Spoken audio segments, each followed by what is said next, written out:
en el marco de nuestro programa Debate Virtual 2020, les traemos el siguiente tema, la reducción del Estado. Para ello contamos con la presencia del doctor Víctor Pavón. Él es doctor en Derecho, economista, actualmente decano en la Universidad del Norte. Doctor, le vuelvo a saludar. Un gusto tenerle con nosotros, un tema muy interesante. Voy a pasar la palabra a Julio para que pueda también compartir con nosotros. Doctor, un gusto otra vez contar con su presencia para poder hablar un poco de este tema que es tan importante como vendría a ser la reducción del Estado, la forma en cómo se puede llevar a cabo, las posibilidades de oportunismo político que se pueden dar y si se puede dar el caso, cómo entraría la descentralización si le parece como una opción para el desarrollo regional en el Paraguay. Muy buenos días, Fernando, y a Julio y a todos los dilectos amigos del club, doctor Gaspar Rodríguez, Francia, y nuevamente le felicito por la iniciativa de invitar a referentes en todo el espectro, digamos, de líneas ideológicas y de posturas, porque al final y al cabo esto es muy importante que en el Paraguay se debata y se reflexione. Si hay un tema pendiente en el Paraguay es precisamente el de la reforma del Estado. Porque esta reforma se hace necesaria porque en los países latinoamericanos el crecimiento exponencial de los gastos públicos, debido obviamente a que nosotros hemos salido de dictaduras o de gobiernos autoritarios, hizo que finalmente la democracia se convirtiera también, y si bien es cierto, es importante realizar elecciones periódicas, etcétera, la democracia también se convirtió en una suerte de oportunidad para que muchas personas lamentablemente utilicen a la política como una fuente finalmente de riquezas mal habidas, privilegios y corrupción. De hecho, si ustedes analizan y ustedes saben, en el pensamiento de Thomas Jefferson, de John Locke, James Madison, los grandes pensadores clásicos que hablaron justamente de la necesidad de contar con un gobierno limitado y controlado, la gran preocupación de estos pensadores era precisamente la de saber que la democracia también se puede convertir en una nueva forma de tiranía, que ciertamente no será igual a las dictaduras de antaño, pero que ellos, estos pensadores, ya advertían hace muchos años que la democracia puede fácilmente degenerar en populismo y demagogia. En consecuencia, el populismo y de la demagogia hace que finalmente se prometan muchas cosas y obviamente todas esas promesas son pagadas con recursos, paradójicamente, de aquellos que finalmente trabajan, invierten en el sector privado. Y ahí es donde viene obviamente lo que se denominan los desequilibrios fiscales, monetarios, déficit fiscal, etcétera, endeudamientos, como los que tenemos ahora también en nuestro país. Y eso hace que finalmente la democracia se convierta en un gran desorden, no solamente en términos económicos, sino también en un desorden político, porque los políticos al final y al cabo, al querer manifestarse en favor de sus clientelas, justamente destruyen lo que se denominan los equilibrios fiscales y sobre todas las cosas lo que hacen es establecer políticas intervencionistas de más impuestos, monopolios, regulaciones, que al final lo que hacen es, y esto es muy importante especialmente para las personas que viven en el interior del país, hacen que el poder tienda a concentrarse en un centro de decisión que es lo que nosotros denominamos el unitarismo. Es decir, Paraguay ciertamente es un país unitario, pero también se estableció en la Constitución de 1992 que el Paraguay es un país al mismo tiempo unitario, también es descentralizado. Y esta expresión, que por cierto, ¿verdad?, es una expresión que no está bien desarrollada en términos de la lógica, porque un Estado es unitario o es descentralizado. Esa dualidad que alguna vez se tiene que corregir hace que finalmente nosotros tengamos que reflexionar, porque los departamentos o regiones como las que ustedes, por ejemplo, están, Itapúa y otros más, necesitan de una verdadera descentralización económica y por sobre todas las cosas que puedan de alguna manera deshacerse de ese excesivo centralismo que viene obviamente desde la capital debido a regulaciones, sistemas impositivos, cargas tributarias y otras más, que hacen que finalmente las regiones que quieren hacer bien sus deberes e invierten las personas y las empresas invierten en estas regiones, se vean muy limitadas justamente en llevar a cabo un mayor despliegue económico. De manera que la reforma del Estado es, en consecuencia, descentralizar por antonomasia, que cuya característica es la descentralización del poder político y económico, pero por sobre todas las cosas, bajo lo que se denomina el imperio de la ley. Una verdadera reforma implica, por lo tanto, establecer una línea clara, estable, sobre qué es lo que va a hacer el Estado y lo que le corresponde a la sociedad civil. Lo que le corresponde al Estado, y ahí es donde entra justamente la filosofía política, económica. Lo que le corresponde al Estado es preservar la seguridad de las personas y obviamente la seguridad jurídica. Esa función es la que se tiene que incrementar y hacer fuerte hincapié. Caso contrario, el Estado, en lugar de otorgar seguridad como debería ser, finalmente se dedica a cosas que no debería finalmente hacer y las hace mal. Por ejemplo, manteniendo los monopolios, por ejemplo, la ANDE.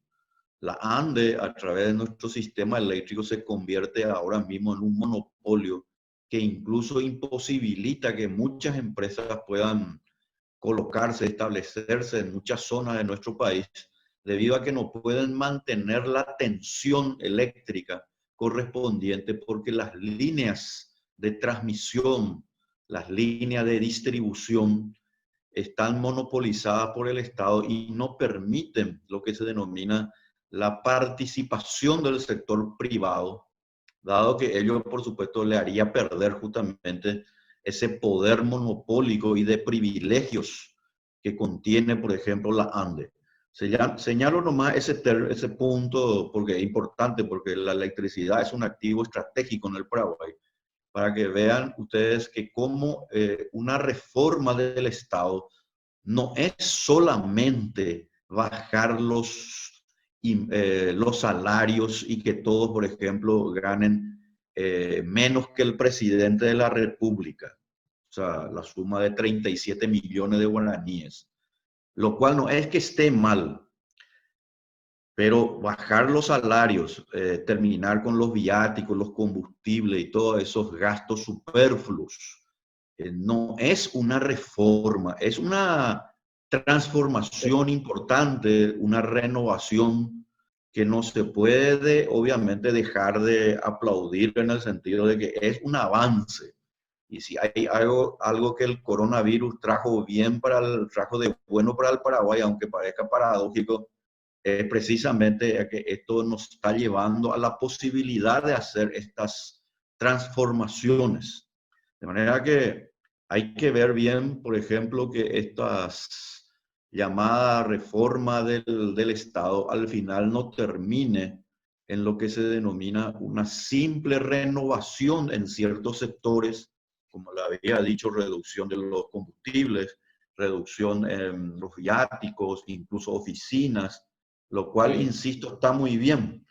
Pero eso no es una reforma. Una reforma es establecer esa frontera clara entre la sociedad civil y el Estado.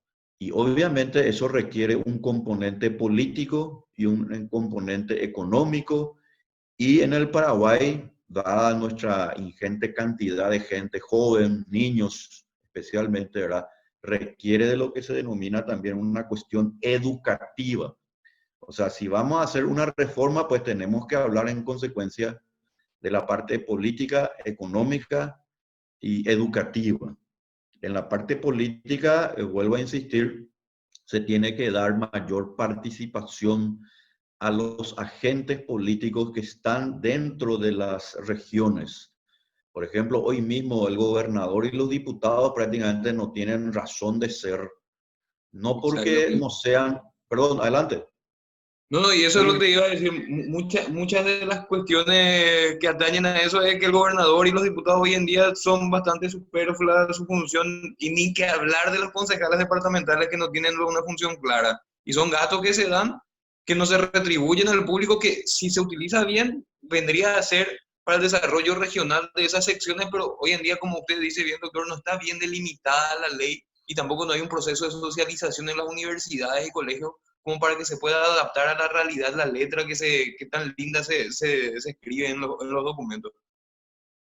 es así mismo, es tan cierto lo que decís, que eso se nota y ustedes que están también en el interior y en este caso en la próspera zona, digamos, del sur del país, ¿verdad? Pueden notar que justamente hay una suerte ahí de debilidad importante, institucional, porque el poder político, ya que estamos hablando de política ahora, está centralizado en sus decisiones en Asunción.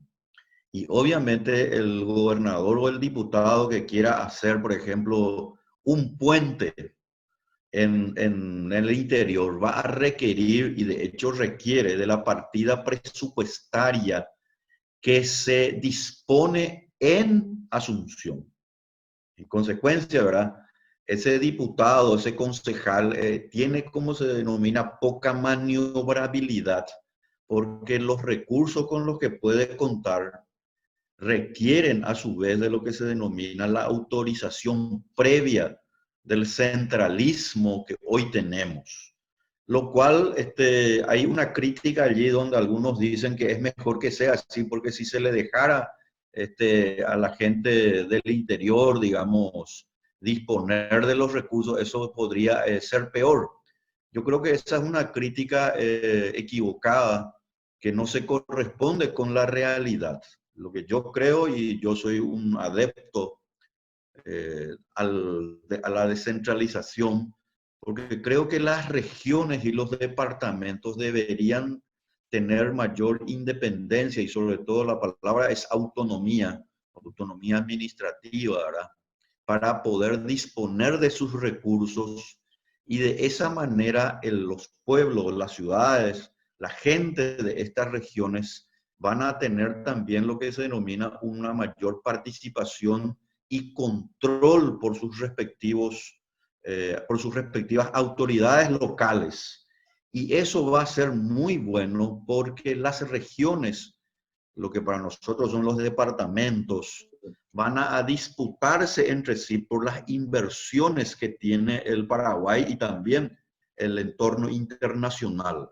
Por ejemplo, Itapúa estaría disputándose o compitiendo, la palabra correcta es compitiendo, con el departamento de Alto Paraná, con el departamento de Canentillú, con el departamento de Ñembucú y el de Amambay, en toda esa franja donde tenemos una relación muy fuerte fronteriza, tanto con Argentina y Brasil, y de ese modo el departamento con autoridades que hagan bien sus trabajos, que sean serios, responsables y que promuevan realmente, y no de boca para afuera, promuevan mejores condiciones de vida para la población, van a atraer las inversiones. Y atraer las inversiones significa una gestión política. Y esa gestión política significa, como todos sabemos, honestidad, transparencia, cumplimiento de la ley, ser serios. El Paraguay ya necesita, lo que necesita es de gente seria, comprometida en este caso con sus respectivos departamentos, me refiero a las regiones, ¿verdad? De manera que eso en términos políticos, que como ustedes se van a dar cuenta, tiene una directa correspondencia con la economía, hará de una manera genuina que esta reforma del Estado le permita y le autorice, en base a la ley correspondiente, que los departamentos, las regiones puedan competir por la atracción de mejores y más inversiones, que al final y al cabo, esto es algo que ya no se discute en ninguna parte del mundo, ¿verdad? Al final y al cabo, cuanto más inversiones existan, obviamente eso va a permitir que haya menos desempleo, que haya mejores ingresos, que haya mejor educación, mejor salud, porque la cantidad y la disponibilidad de mejores recursos, la tendencia es que por lo general, eso está demostrado, no es algo matemático, digamos, pero a menos que haya mucha corrupción, por supuesto, la tendencia es que esas regiones o esos departamentos tiendan a empezar a crecer en sus productos internos brutos debido, obviamente, a que tienen una mayor movilidad de capitales. Y eso es lo que los países y el Paraguay, obviamente, no puede descartar. En consecuencia, esa cuestión política y económica referida a la descentralización es, sin duda alguna, una de las reformas y no un simple maquillaje. Ese es un primer punto, dado que estamos hablando justamente con gente que habla de las zonas de Itapúa, ¿verdad? Que están muy interesados en qué es lo que a nosotros, por ejemplo, nos puede beneficiar en el caso de hacerse una reforma. Así mismo, doctor. ¿Y qué eliminaría, por ejemplo, pasando ya ahora teniendo como precedente todo lo que dijiste de la descentralización y las ventajas que daría, pasando un poquito a un contexto más, ¿qué eliminaría del Estado, tipo algún ministerio superfluo, esos lugares donde se crearon para mandar a la gente nomás a cobrar plata? Claro, ocurre lo siguiente, ¿verdad? Que el Estado paraguayo a partir de 1992 y con la puesta en marcha de su constitución, creó muchas instituciones que antes no teníamos. Por ejemplo, creó la Procuraduría, creó todo un poder judicial mucho más grande, creó el Ministerio Público que fueron adentrándose también en el interior, la Defensoría del Pueblo, o sea, lo que se denominan los gobiernos extrapoderes, ¿verdad? Creó gobernaciones que antes no teníamos. Y todo eso, por supuesto, tiene que ser presupuestado y necesitan de recursos.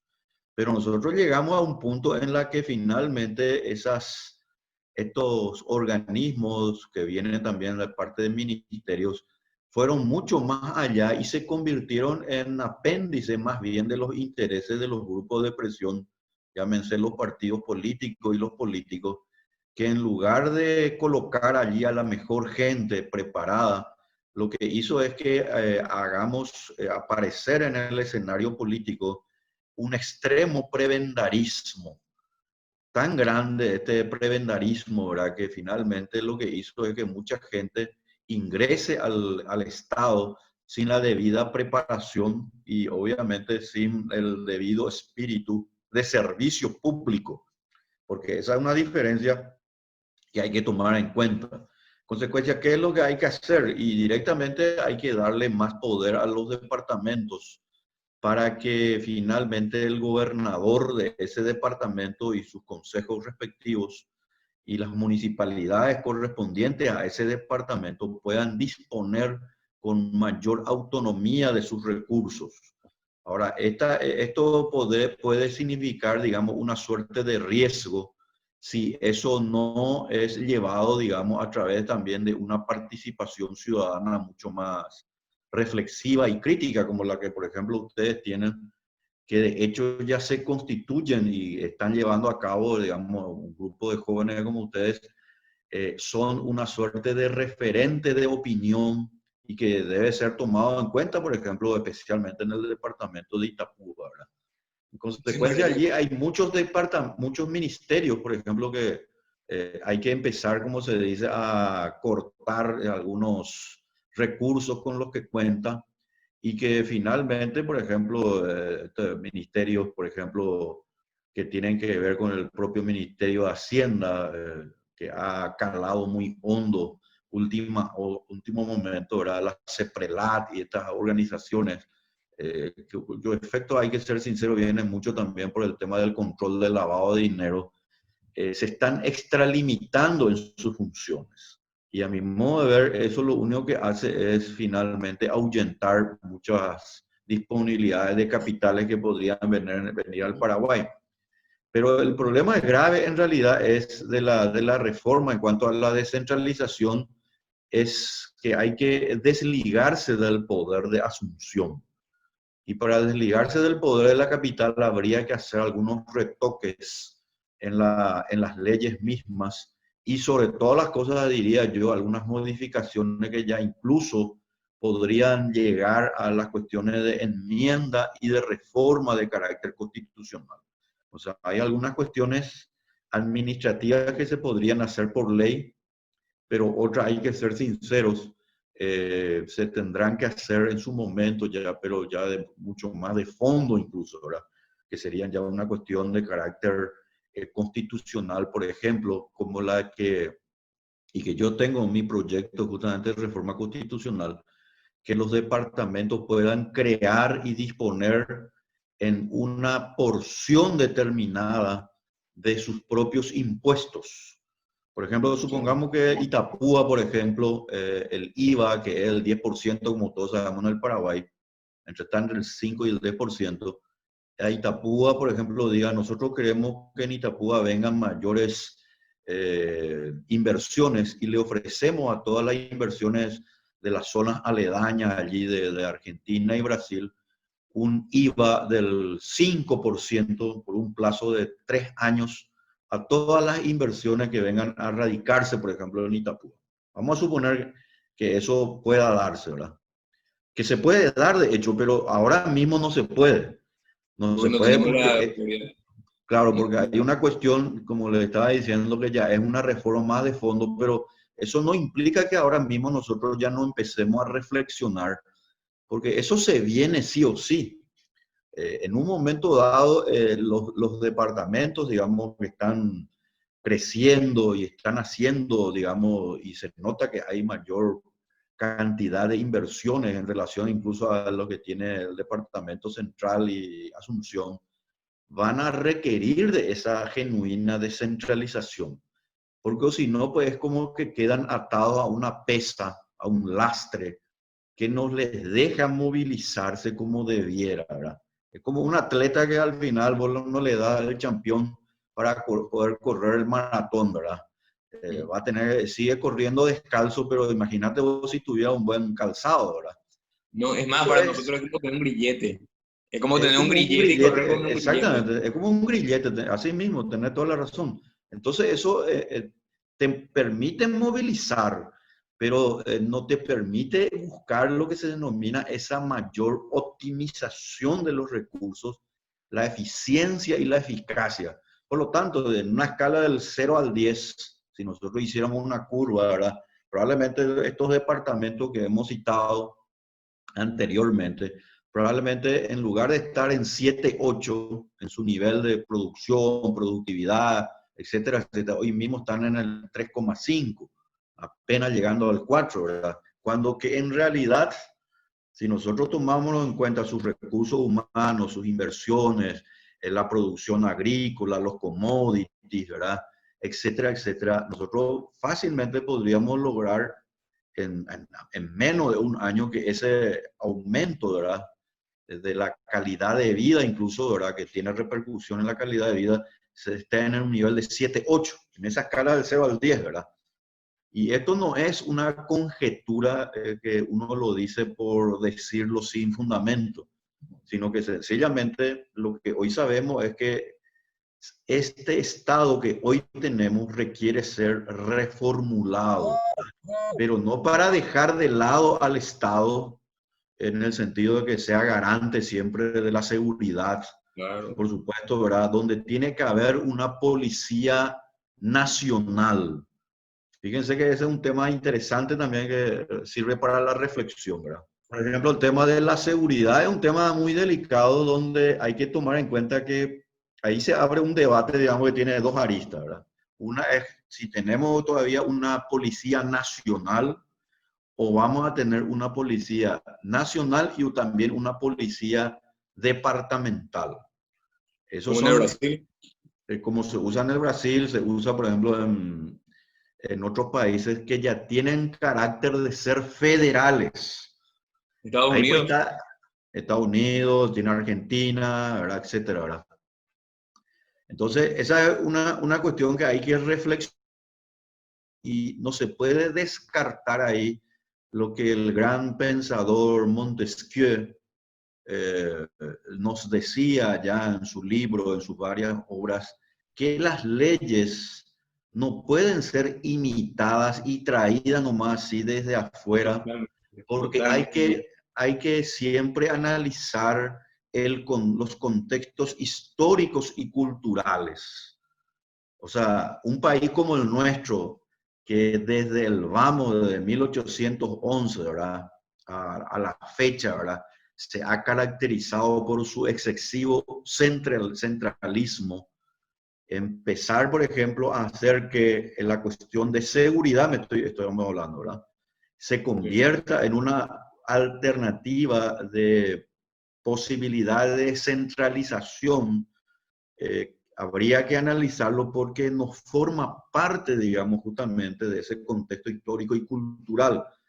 Y eso no es algo que hay que descartar. Y justamente los clásicos ya, y obviamente hoy en día se estudia mucho eso en políticas públicas, ¿verdad? No se puede descartar porque si no, nosotros podemos cometer el error de saltar, como se dice, de la sartén al fuego, Perfecto. hacer que el remedio sea peor que la enfermedad. Por eso es que lamentablemente la descentralización también, lamentablemente, fue de alguna manera opacada precisamente por muchas municipalidades. Imagínense ustedes, por ejemplo, los fondos destinados al FONACIDE, por ejemplo, ¿verdad? En la que prácticamente el 25, casi el 40% de las municipalidades no rindieron cuenta. Me estoy refiriendo a todas las municipalidades del Sí, sí, Paraguay, ¿verdad? me No acuerdo de lo que rindieron cuenta de ese dinero. Entonces lo que viene es el discurso contrario a la descentralización y le da el argumento, lamentablemente, ¿verdad? Cierto ahí en cuanto al hecho, que para qué luego se le va a dar a los intendentes y para qué luego vamos a hacer la descentralización si esta gente malgasta y ni siquiera rinde cuenta. Entonces, ese es un discurso que, si ustedes analizan bien, empieza a tener un elemento que es difícil de repente de rebatir en un primer momento, ¿verdad? Porque ellos te dan un ejemplo, ¿verdad? Un ejemplo así concreto, ¿verdad? Entonces, eso es importante tomar en cuenta. Por eso es que la política y la economía no son pues compartimiento estanco uno. Y número dos, no es una cuestión matemática. Por eso es que los gobernantes o son personas que quieren servir o que deben ser honestas, transparentes y que crean verdaderamente en la descentralización, o si no, lo que vamos a hacer es sencillamente transferir ese centralismo a una descentralización que va a ser todavía más corrupta y más ineficiente. ¿Se Claro. entiende, verdad? Entonces, ese es el punto que hay que tomar en cuenta también. En ese sentido, doctor, yo tengo el proyecto de ley del 2009 que se había presentado, que se rechazó, y había un proceso en el cual se iban a ir implementando de forma paulatina las municipalidades que se querían adherir al proceso de descentralización. Y si bien el tema del FONACIDE y de otras cosas salió pésimo en una primera instancia, cuando andas en bici primero te caes y después recién aprendes a andar bien. También, eso es cierto, Y ¿verdad? nosotros hoy en Ahora, día tenemos una densidad poblacional que no se daba en otras ocasiones. Por ejemplo, la población joven, que en esa época era niña, hoy en día ya es grande y tiene un acceso a Internet, un acceso a conocimiento, que se pueden volver efectivamente contralores porque la cultura clientelar que teníamos antes hacía que en el interior siempre el elegido a dedo desde la capital sea el Marete, pues. Y hoy en día, por la diversidad de la población misma, ya no ocurre más ese contexto, porque hoy ya tiene ya un peso superior el voto de la gente y el conocimiento de sus autoridades locales para el desarrollo local en sí. Eso me Totalmente quería de preguntar. acuerdo, totalmente de acuerdo. Es así mismo, como estás diciendo. Esto es un proceso también, como se dice, ¿verdad? De ensayo y error, como decía Karl Popper, ¿verdad? Las sociedades van transformándose en base a ensayo y error. El tema nomás está que cuando nosotros hablamos de la cosa pública, en este caso de recursos públicos, esos tipos de ensayos no pueden ser permanentes y deben ser castigados en cuanto se refiere a que exista lo que se denomina también un proceso electoral que le permita, y ese es el otro punto relacionado a la reforma, ¿verdad? Que tiene que ver con la reforma electoral, ¿verdad? Que le permita a la población establecer mecanismos de sanción a aquel dirigente, a aquel gobernante que ha incumplido o ha hecho mal su trabajo. Y ahí es donde viene la otra cuestión, que es la descentralización requiere sin lugar a dudas para su fortalecimiento de una ley electoral que no sea la que hoy tenemos, porque nuestro sistema es proporcional. Y si bien es cierto, ahora se va a abrir en la próxima elección, de paso si es que se hace, ¿verdad?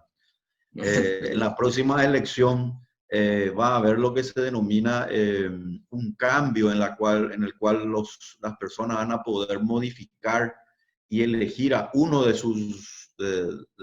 los que se presentan. Este es un mecanismo auspicioso que se va a llevar a cabo. Que una persona de la lista, por ejemplo, de diputados o de concejales, diga el número 10, ese que, por ejemplo, no tiene tantos recursos, etcétera. No. La gente considera que por sus propuestas, etcétera, etcétera, ¿verdad? Yo quiero que ese número 10 pase en el número 1. Y eso es lo que se denomina un mecanismo de listas semibloqueadas, ¿verdad? O desbloqueadas, que no es la lista abierta, pero ya es un gran avance. O sea, la descentralización también tiene que buscar lo que se denomina una mayor autonomía, como estábamos diciendo, de los departamentos, pero también tiene que adosarse, agregarse el sistema electoral. Porque el sistema electoral de las listas cerradas, en la que los caudillos son los que elaboran finalmente las listas y donde no existe una verdadera competencia, porque la competencia electoral se tiene que dar en un partido o en una región determinada, no para que el que tenga más recursos siempre sea el que gane, no para el que reciba dinero del narcotráfico le tenga que, y ni siquiera sabe decir una frase, tenga que ganarle a aquel que de repente tenga talento y se prepara, que es lo que ocurre hoy en día. Eso es inadmisible si nosotros queremos sostener la democracia constitucional. Esas debilidades extremas que nosotros hoy tenemos tienen que ser corregidas, pero eso no se corrige nomás así. Hay que pensar en un diseño institucional que, hay que ser sincero, este tema de las listas desbloqueadas ya es un inicio, pero no va a ser la solución, porque el vínculo entre el elector y el ciudadano todavía tiene, digamos, un intermediario, que son lamentablemente las organizaciones políticas que nos están ayornando a los nuevos tiempos. En consecuencia, ahora ese vínculo elector y gobernante tiene que ser más directo. Y por eso vienen las listas, el sistema de elección uninominal, que yo creo que hay que también ir viendo en ¿Cómo una sería eso, próxima doctor? reforma. ¿Cómo sería eso, doctor? Y el sistema uninominal es el que se usa en Estados Unidos, en Inglaterra, preferentemente, ¿verdad? Ellos idearon ese sistema por el cual, por ejemplo, la persona que quiera candidatarse a, supongamos, a concejal o a diputado en su región, él tiene que ser electo directamente por la gente de su circunscripción, de su barrio, de su zona. Vamos a suponer la capital ahí de Itapúa, Encarnación, que tiene, ¿cuántos departamentos tiene, perdón, barrios tiene Encarnación? Vamos a suponer que tenga, no importa, vamos a suponer que tenga 10 de barrios, el caso es igual, ¿verdad? Que una ciudad tenga 10 barrios. Y de esos 10 barrios tienen que salir 10 concejales o la cantidad determinada. Eso también hay que ver la cantidad, ¿verdad? Pero el concejal que va a salir de ese barrio tiene que ser electo por los miembros de ese barrio o de esa circunscripción. En realidad el término más correcto es circunscripción porque los barrios son más chicos incluso, ¿verdad? Tienen que ser circunscripciones. Entonces uno divide la circunscripción y ese concejal o ese diputado sale electo, ofrece su propuesta, ofrece sus ideas, ofrece su credibilidad como persona, etcétera, ¿verdad? Y le dice a la gente, señores, yo soy fulano de tal y le vengo a proponer esto y esto y esto, pero dentro de esa circunscripción. Y ahí, por supuesto, existe eso que le estaba yo diciendo, una relación directa entre el elector y su gobernante.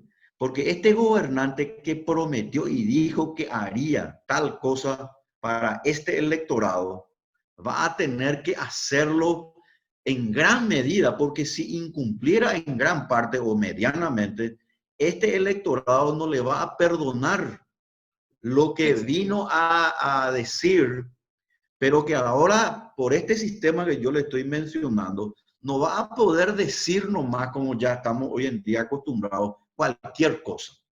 Acá pues vos le escuchás a la gente decir, necesitamos más educación, necesitamos más salud, tenemos que repartir tierra, necesitamos créditos blandos, etcétera, etcétera, etcétera, ¿verdad?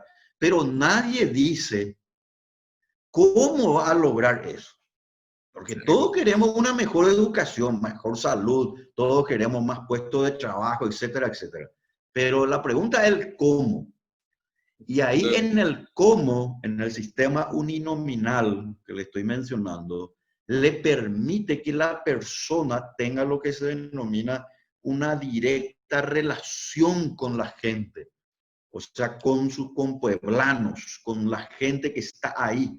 Y eso permite, obviamente, además de transparentar, digamos, los medios que va para sus objetivos, le permite lo que se denomina un contacto que empieza a volverse una responsabilidad al momento de ser electo.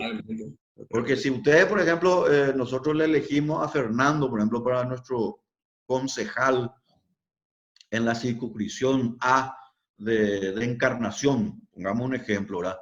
Y ocurre que él dice, esto, señor, es lo que yo le vengo a proponer, y nos da 10 propuestas.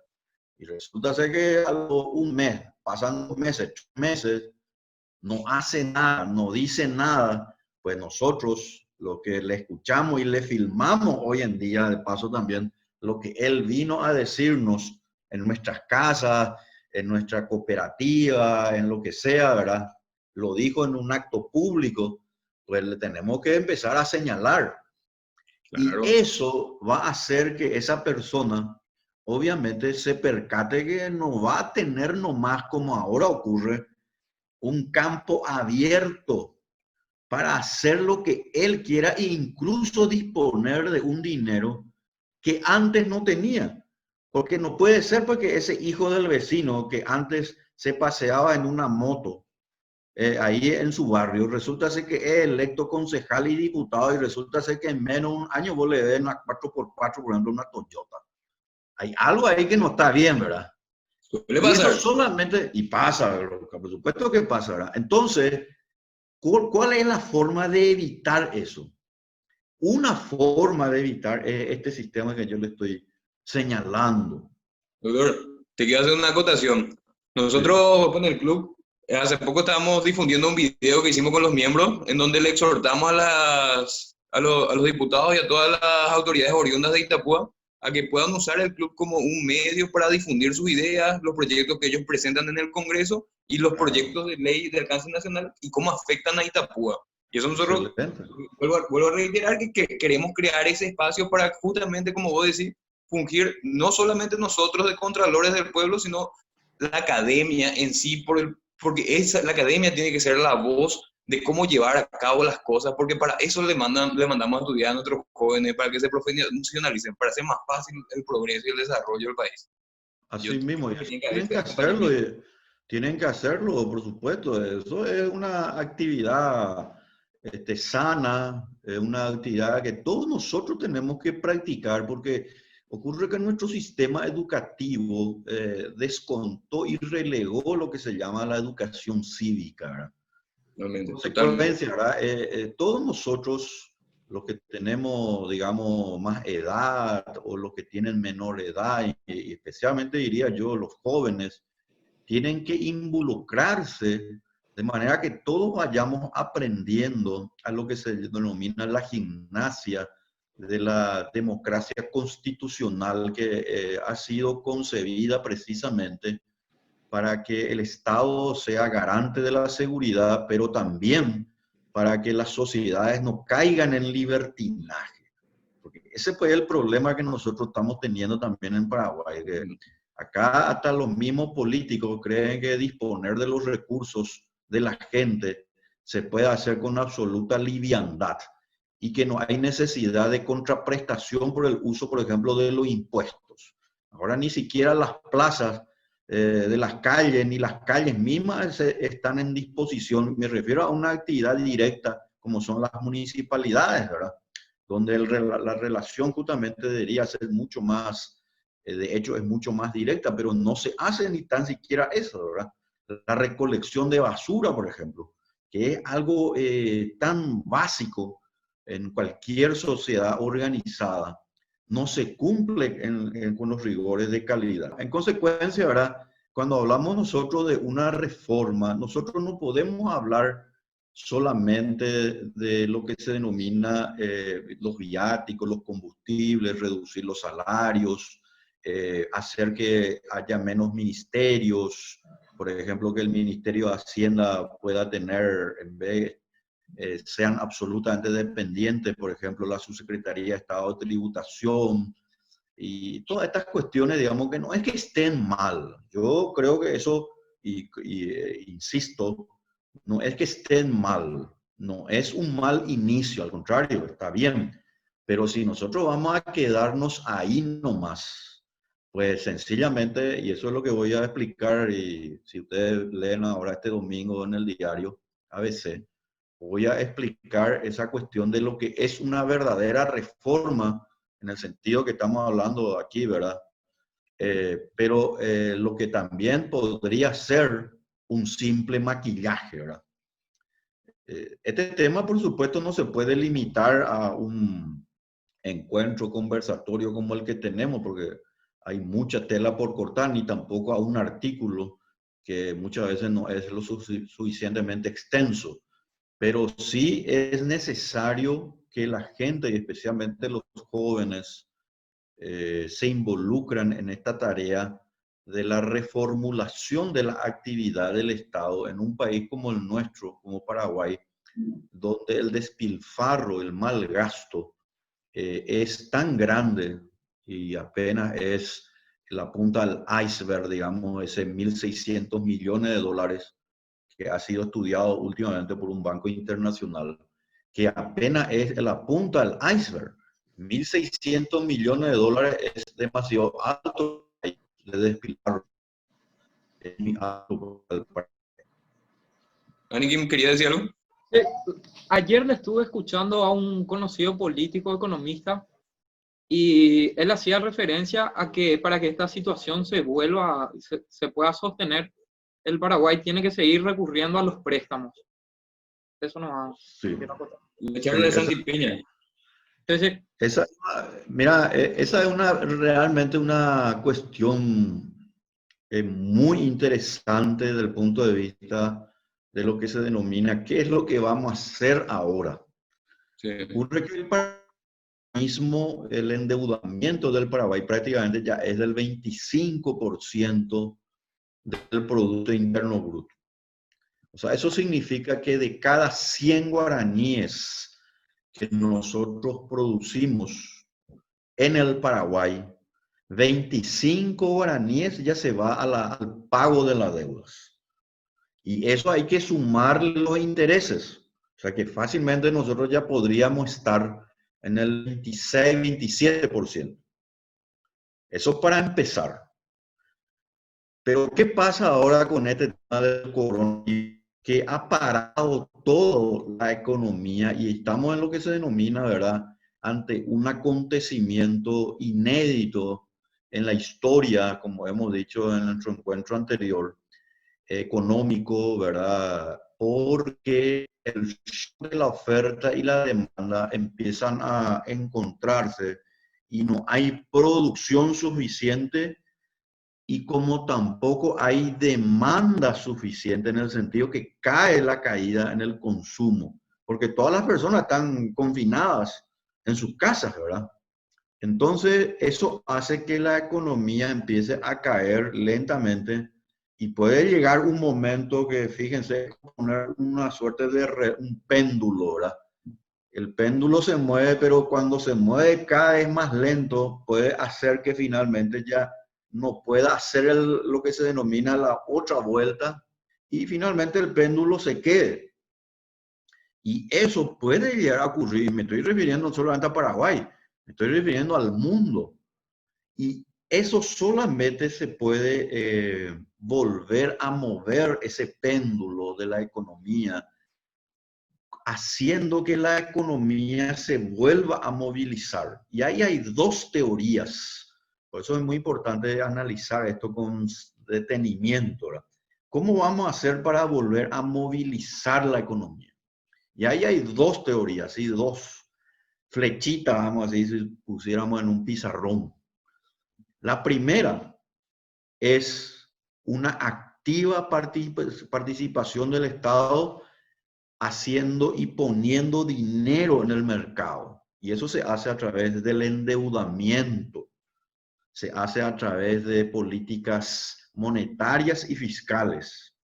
Es decir, y eso recibe en términos ya de escuelas económicas o líneas de pensamiento, recibe por nombre, ¿verdad?, el keynesianismo, que es un economista británico, John Maynard Keynes, que escribió un libro en el año 1936 y que él propuso para justamente evitar ese parate de la economía, ¿verdad?, que le estaba mencionando, propuso esa activa participación del Estado porque la economía privada estaba parada.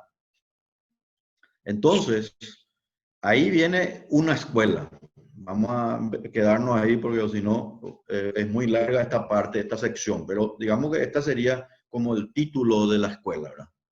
Una mayor participación e intervención del Estado a través de estímulos monetarios y fiscales, es decir, endeudamientos, poner más dinero para que la gente al final empiece nuevamente a moverse.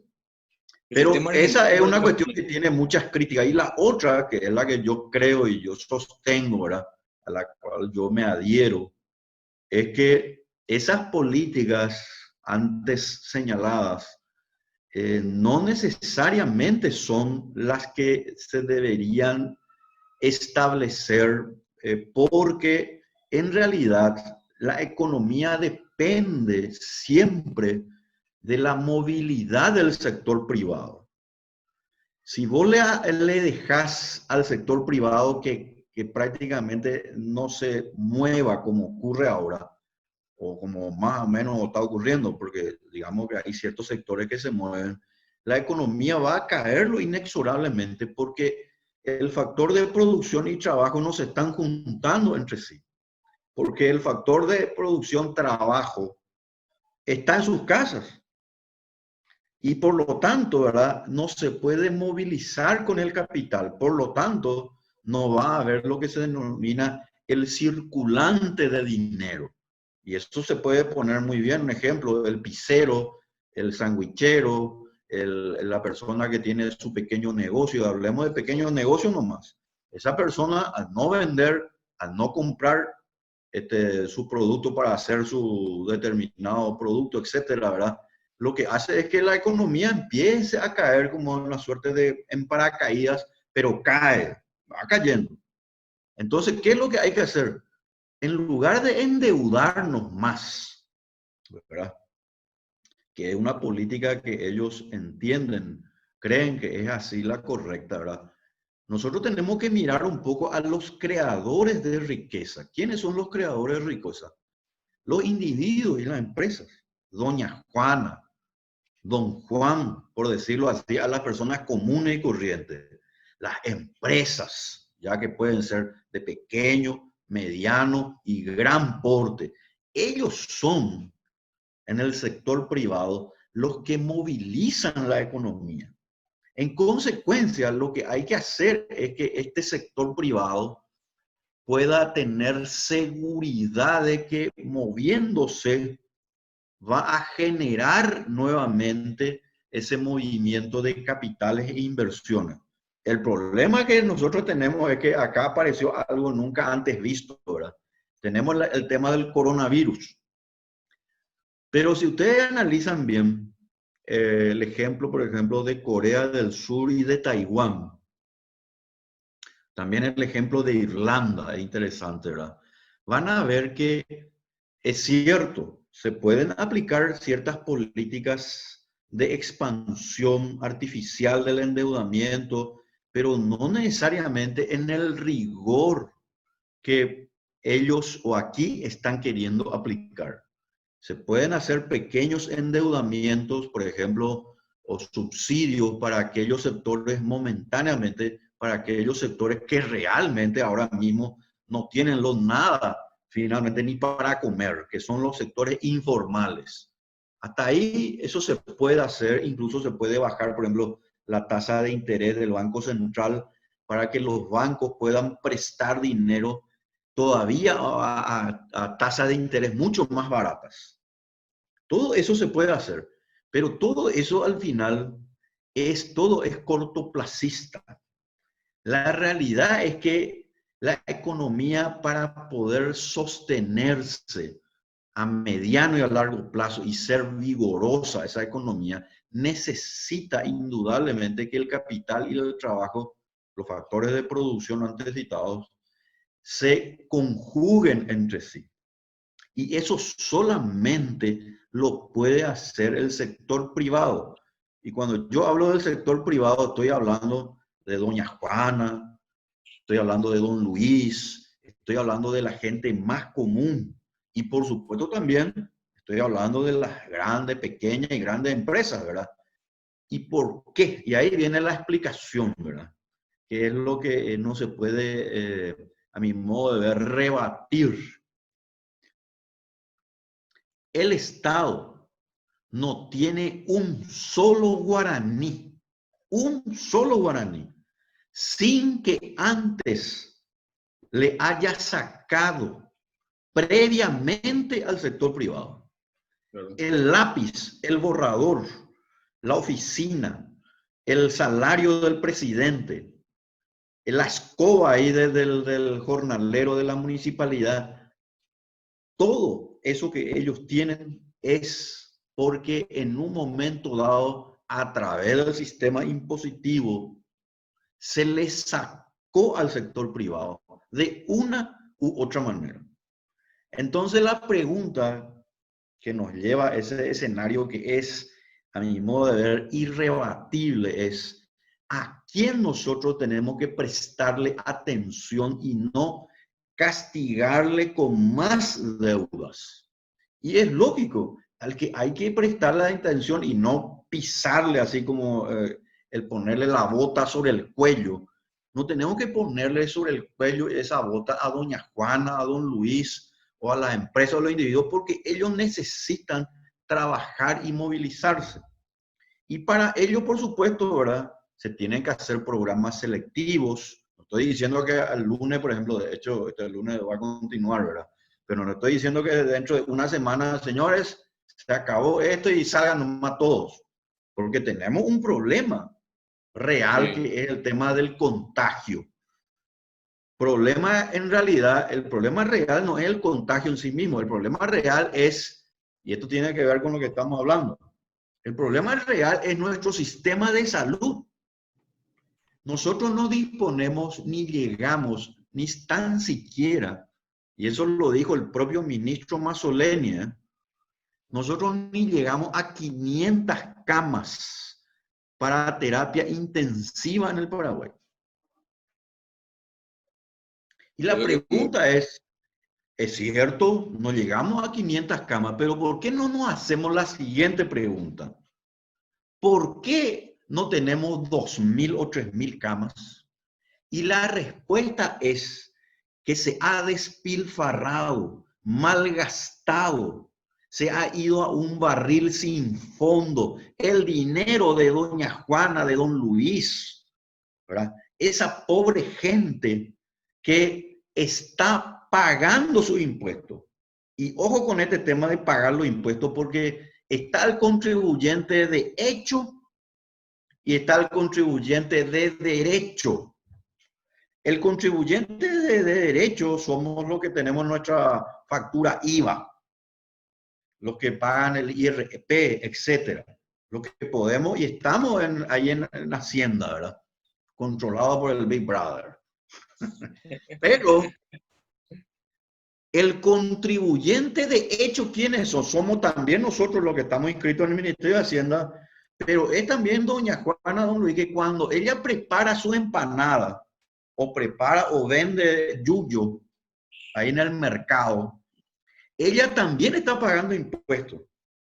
Esos sectores más pobres, y realmente muy pobres en el Paraguay, porque realmente en el Paraguay hay una pobreza importante de gente informal, ¿verdad? Que no está en el Ministerio de Hacienda, pero ellos están pagando también impuestos. Entonces la pregunta es, ¿por qué tener que cargarle con más deudas, ¿verdad? A esa gente en particular más pobre? En realidad para todos, ¿verdad? Pero sobre todo pensemos nosotros, eso por ejemplo yo suelo decir mucho en mis clases, le digo a los alumnos, nosotros tenemos una gran ventaja, imagínense esta clase, o nosotros aquí, por ejemplo, con ustedes, ¿verdad? Nuestra comunicación. Esto es un lujo, podríamos decirlo así, ¿verdad? Si nosotros lo comparamos, por ejemplo, con miles de jóvenes, hoy es 8 de abril, ¿verdad? Que ni siquiera, ¿verdad? Van a tener probablemente la posibilidad de comer, tener un almuerzo caliente, bien preparado y consistente. No van a tener. Y entonces el sistema de salud que tiene, ¿verdad? Esa escasísima disponibilidad ciertamente de camas para terapia intensiva, es el resultado también del despilfarro y el malgasto. Cuando el dinero se destina a cuestiones que no tienen que usarse o disponerse, y de hecho, ¿verdad? Se destinan a cuestiones que obviamente lo único que hacen es volverle más pobre a la gente. Ese endeudamiento, y esto es muy importante, ¿verdad?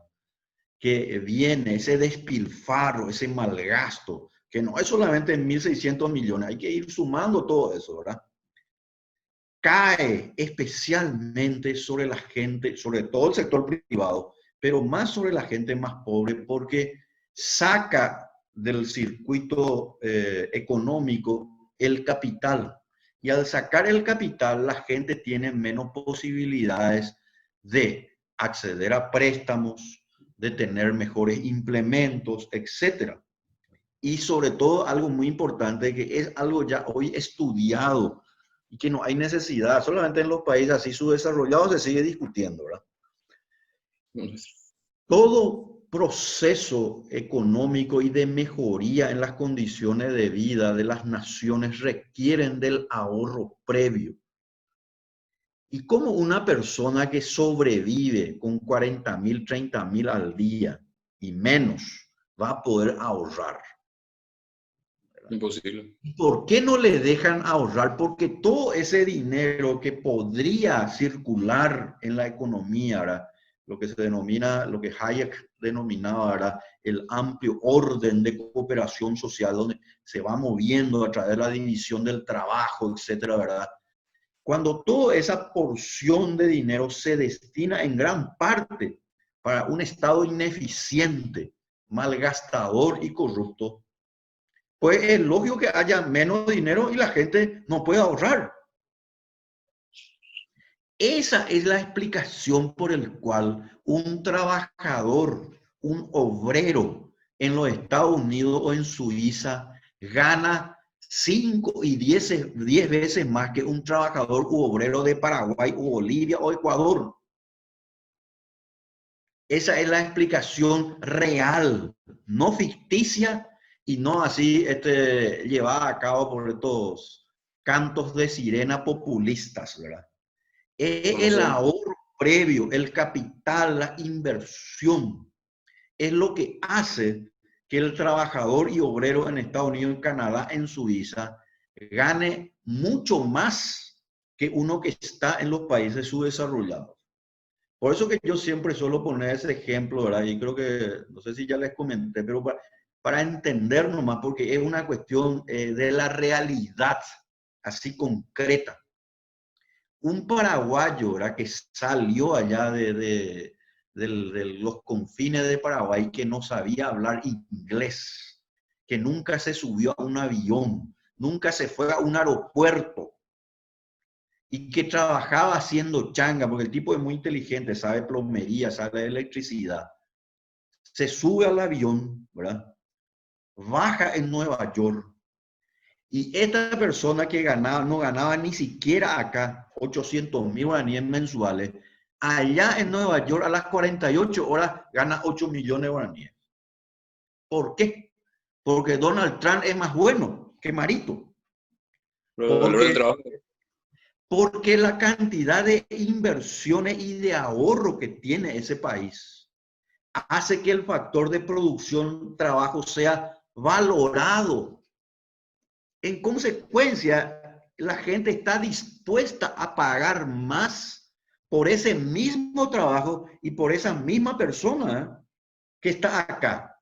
No es que ese paraguayo ahora sabe hablar perfectamente inglés, que leyó todas las obras de Shakespeare, que leyó la Constitución norteamericana, que le leyó a Jefferson o a George Washington. No, el mismo pila, el mismo paraguayo, que no sabe ni decir ni hola ni inglés. Y allá está ganando 8 millones y acá gana ni siquiera 800.000.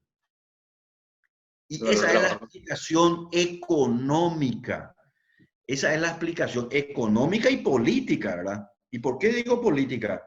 Porque el sistema político que se estableció en esos países desarrollados le permitió precisamente a los individuos de las empresas poder crecer. Nosotros acá en el Paraguay no podríamos tener un Bill Gates, un Mark Zuckerberg, porque a todos los emprendedores le ponemos cada vez más trámites. Y le pongo un ejemplo nomás sencillo y de la realidad. Y no meras así abstracciones. En Canadá, hacer una empresa se tarda menos de 24 horas para yo constituir mi empresa y acceder a crédito, moverme, ¿verdad? En Paraguay, 42 días. Esa es la diferencia clave. ¿Y a qué entonces tenemos que abocarnos, ya que estamos hablando de la reforma, ¿verdad? Pues precisamente de sacarle el lastre, los grilletes, como bien dijeron ustedes, ¿verdad? Ese peso que cae sobre la gente. Tenemos que hacer que el Estado sea más ágil, menos oneroso, menos burocrático, sea todo más sencillo. ¿Entienden? Y eso es hacer una verdadera reforma. Y no solamente bajar los salarios de la gente, lo cual no es que esté mal, me refiero a los salarios de los funcionarios, ¿verdad? Lo cual no es que esté mal, pero si vamos a sentarnos allí, en una mesa, ahí entre los muchachos, que están justamente interesados a que el sistema perviva. Eso es un punto tan importante a tomar en cuenta. Porque ¿cómo es posible que los mismos que están viviendo a costa del sistema van a hacer una verdadera reforma? Porque si yo sobrevivo en un sistema en la que yo me doy cuenta que mis privilegios ciertamente van a ser cortados, pero no todos mis privilegios los voy a acortar, porque si no, pues yo, que finalmente me conviene o no nomás es seguir en el sector del Estado, no. Yo lo que voy a es cortar nomás ciertas cosas para mostrarme bien ante la gente, pero no voy a cortar todos los privilegios. Y no voy a cortar por eso el premio Nobel de Economía Ronald Coase estudió muy bien y que se denomina la falsa presentación de los políticos por el bien común. El político que te dice que busca el bien común, hay que definir un poco bien qué es lo que él entiende por bien común. Porque en realidad el bien común es satisfacer primero sus intereses. Y la cuestión que Ronald Coase estudió, que es muy interesante, es la siguiente, ¿verdad? Los políticos no son ángeles especiales.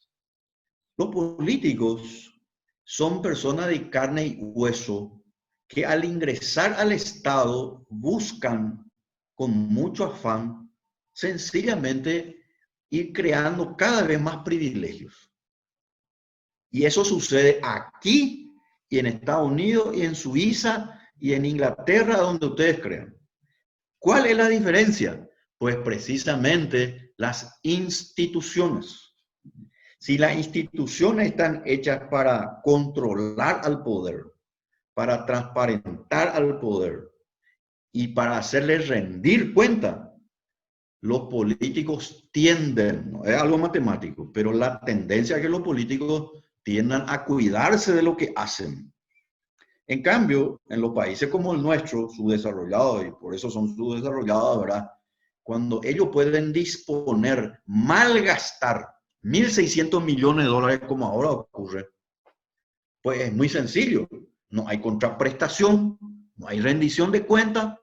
Entonces yo, como político, me doy cuenta que yo empiezo a tener un privilegio tan grande que obviamente para deshacerme después de esos privilegios no va a ser tan fácil. Y ese es el problema que tienen los países con debilidades institucionales. Y cuando hablamos de instituciones, nos referimos a la división de los poderes, nos referimos a la economía de mercado, nos referimos especialmente al concepto de la igualdad ante la ley. Acá se ha destrozado el precioso concepto de la igualdad ante la ley.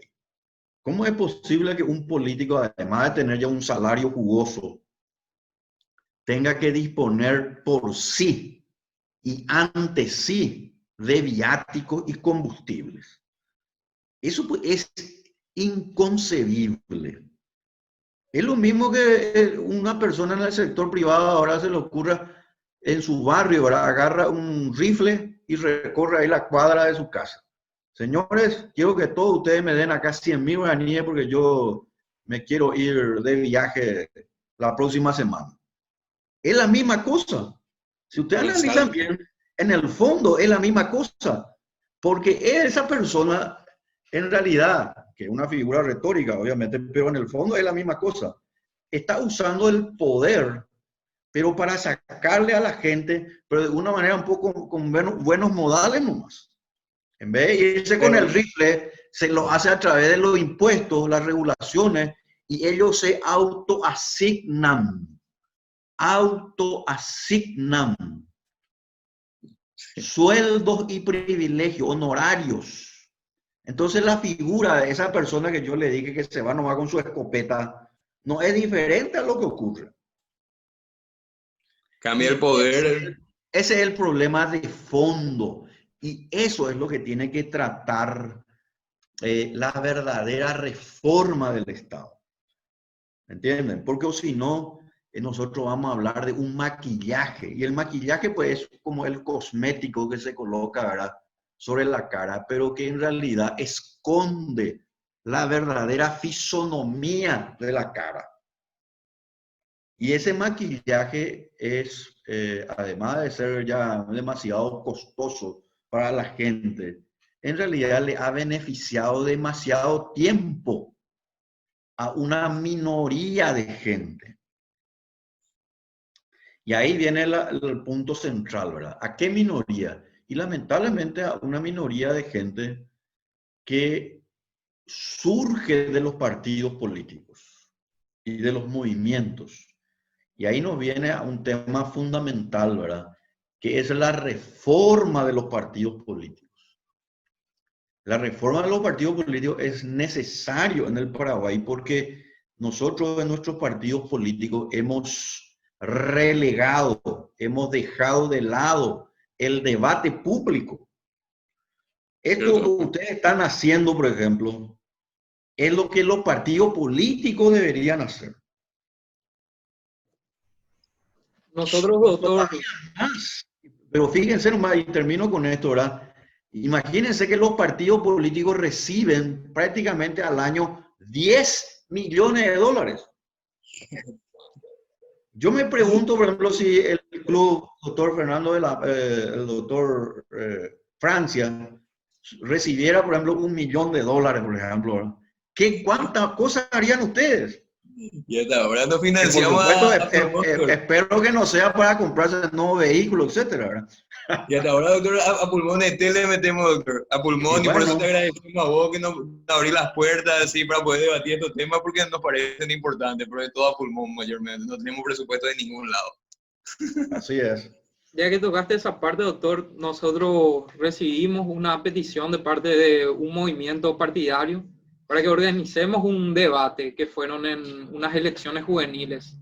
Lastimosamente no se dio porque se interrumpió, pero estuvimos tratando de llevar eso a cabo. Doctor, para cerrar, para no entendernos demasiado, se cortó para hacer. Ahí sí, te escucho. Para ir cerrando, doctor, porque ya nos pasamos la hora, quería hacer una sola comparación. Con el tema de la descentralización, quería hacer la comparación que Adam Smith hace entre los esclavos y los hombres libres y la productividad que tiene cada uno. Hoy en día, los departamentos son esclavos de central que producen solamente para su manutención, o sea, no se esfuerzan en elevar su competitividad mayormente en los que están relegados. Los que sí estamos un poquito mejor como Itapúa o Alto Paraná, querríamos tener más libertad para poder cortarnos por nosotros mismos y elevar nuestra productividad y ser todo lo que podríamos llegar a ser. Así mismo, totalmente de acuerdo. Eso es fundamental. La descentralización verdadera tiene como objetivo eso, ¿verdad? Pero implica también una responsabilidad importante de los ciudadanos de las regiones, ¿verdad? Pero por sobre todas las cosas, instituciones muy claras en defensa justamente de que los recursos que se producen en esa región puedan servir y elevar la condición de vida de las personas de esa región para que finalmente compitan entre sí. Esto es muy importante, el tema de la competencia, ¿verdad? La competencia pues no es humillarle ni hacerle el mal al otro. La competencia es sana porque nos permite también mejorar nuestras condiciones de exposición y de actividad en general. El departamento de Itapúa, por ejemplo, tiene que competir con la del Alto Paraná para que las inversiones, supongamos, por ejemplo, del Brasil, de la zona del estado de Paraná, que son las que están cerca, ¿verdad? O la provincia de Misiones, puedan ir a uno de esos departamentos. ¿A cuál de esos departamentos va a ir? Van a ir esas inversiones. Pues muy sencillo.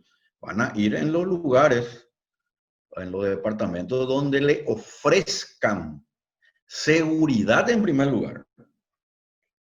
Y obviamente le ofrezcan un ambiente tributario, impositivo, económico en general, en donde puedan aumentar justamente los ingresos de esas inversiones, que finalmente, ¿verdad?, una parte importante queda absolutamente en el país, Eso sí hablamos de inversiones extranjeras, ¿verdad?